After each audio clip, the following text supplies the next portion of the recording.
Hi guys, welcome to my channel. Today we are going to discuss about Visit to the Unknown from Tensei Shitara Slime Talk, and so without any ado let's begin. Visit to the Unknown, 06 Attack Part 2. They would surely win this battle. Carmen and the others could imagine no other outcome. Currently, Carmen was just a single, mad machine. I will crush you. I will crush you with my own hands, Beretta. He would not stop until this operation was complete. And that was how the fight began. Intense shockwaves blasted the area as the incredibly heavy Carmen charged into Beretta. He was in complete combat mode and intended to crush Beretta. The great energy from the reactor was compressed as Carmen raised his fist. Hyper impact, the powered suit's thick plating covered Carmen's fist, giving it immense destructive force. The power would be overwhelming. It exceeded 1,000,000 horsepower. It would surely turn its target into dust. However, Beretta saw the attack coming. Instead of directly blocking the flow of power, he parried it, throwing Carmen off balance and into the air. In other words, a one-arm shoulder throw.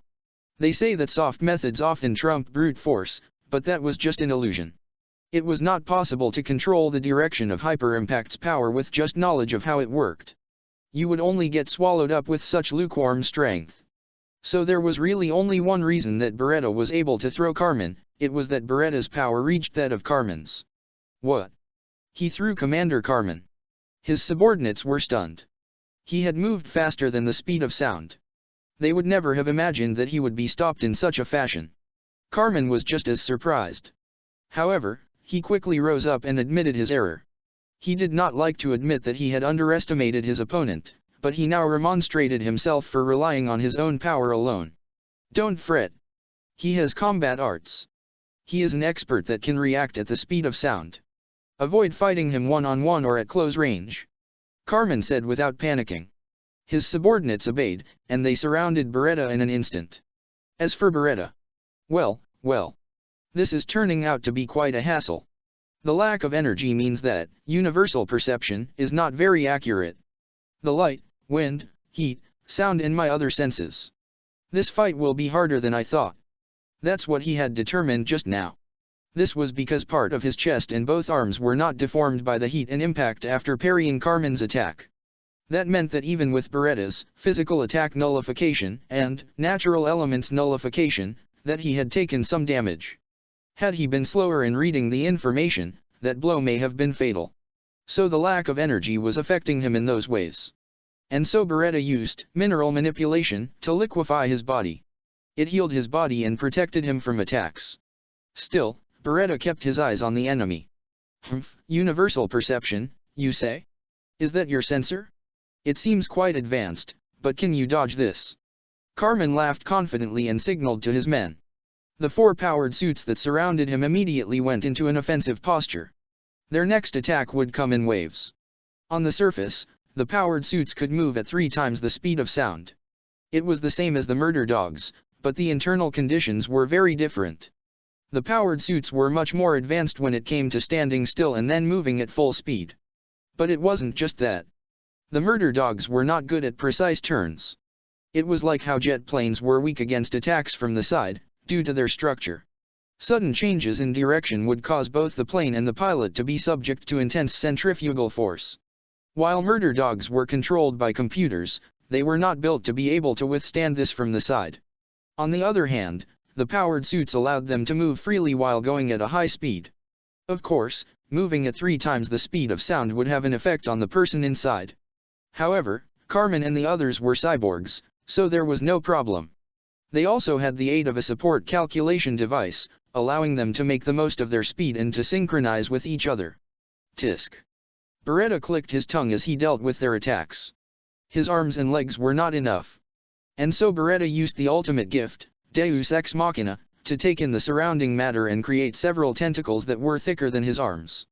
Each of them represented his will and could move freely. Each of them were sensors and could make decisions immediately. The sound came later. So much power was focused in one spot, and anything that got caught inside was turned into dust. Carmen's men moved while staying out of each other's way. But Beretta showed he could deal with them, even though he was facing them for the first time. Both sides had to admit the strengths of the other as the chaotic battle continued. This is pretty crazy. That Beretta. He is trying to take my spotlight. No, no, no. That's not the problem now, is it? Ramiris was impressed. But Feldera had begun to complain after misinterpreting the situation. As for Zaza, he felt frustrated enough to shout at them. The information that his senses allowed him to gather was now being replayed in his head through the analysis device in his brain. It was only after seeing this that Zaza fully understood what was happening. He had never seen a fight at such speed before. And so he could not understand Feldera's reaction while watching this. Pretty crazy? Can you even see what is happening, Ramiris? It's a little hard. But I can see it. Of course, I can see it. It is clear and crisp for me. No, I am not asking you, Mr. Feldera. You don't need to try and show off. If Ramiris said she could see it, she probably could. That was what Zaza thought.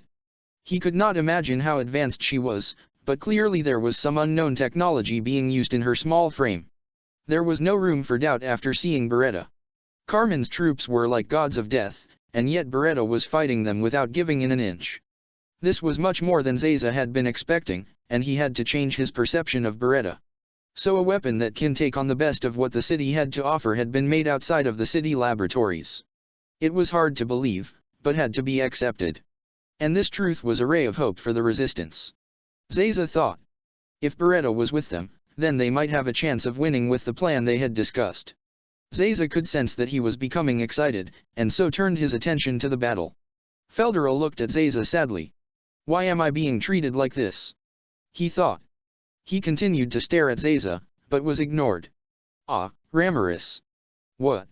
Master. Perhaps I should have fought after all. Why? Why? Feldera couldn't say it was because he wanted attention. He was an unfortunate dragon. No, he was currently in human form. Humph. Watch, Ramiris. That person is trying to do something to Beretta. Feldera could not stand Ramiris's inquisitive gaze and he tried to distract her. Oh, you're right. Hey, isn't that dangerous? I think Beretta should be fine. As Feldera pointed out, Carmen, who had not joined in yet, was about to do something. The two arms of the powered suit were now joined like a single cannon. Zaza overheard Feldera and Ramiris and looked towards Carmen as well. And he knew that, through his own knowledge and what he had heard from surviving mercenaries, Zaza was able to guess what it was. However, just then, spread out, Carmen shouted angrily. At the same time, in one smooth movement, the four power suits moved away from Beretta. What? Just as Beretta looked at Carmen, it was complete. His tentacles could not react in time, and they were blown away. A hole then appeared in Beretta's adamantine body. And then a stream of light hit Beretta in the face. Splat. Beretta's face fell to the floor. Beretta! But before Ramiris's scream could reach him, his body crumbled. Carmen smirked.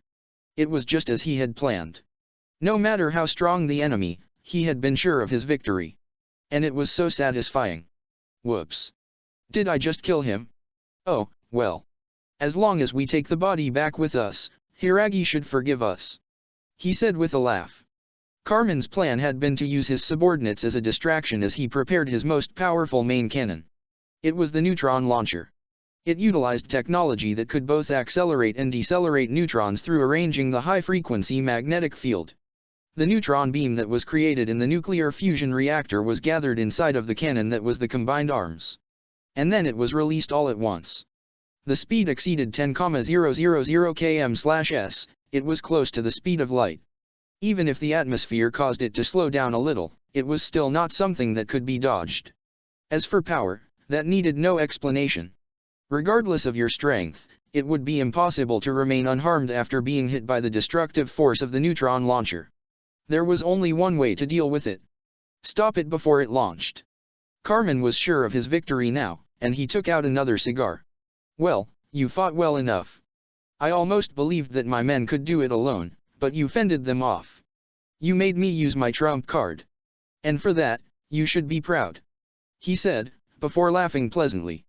He rarely went all out like this. And he had won. Unlike battles where he just tortured the weak, he felt his blood grow hot this time. It was a feeling he had not felt since becoming a cyborg. He laughed until he was satisfied. And then he moved to have his men collect Beretta's body. And then stopped. There was a twitch. Beretta should have been dead, but it looked as if he had moved. Wait. No, he can't. Carmen told his men to stop. It was then that Beretta's hand moved under their watchful eyes. Beretta shook as he picked it up. Perhaps the shaking was because of the damage he had taken. No, that was wrong. It wasn't from the damage. This is bad. Master. Why yes. Beretta. He seems to have really blown a fuse. Hey? Is Mr. Beretta alright? How can he be fine after that? What, blown a fuse? What do you mean? Beretta raised it into the air and inspected the damage. It was his mask. The mask that he and Rimuru both had. The mask that hid his true face. His long, bright silver hair was now free. Though, it covered his face now. This is bad. Rimuru said that he made Beretta's face to fit his own tastes. And he made him wear that mask because knowledge of it would cause trouble. Perhaps Rimuru has already forgotten about it, but the face and mask were treasures to Beretta. I see. Beretta rarely shows any emotion, but now, his expression is full of anger. Beretta had been wearing a mask that covered his head.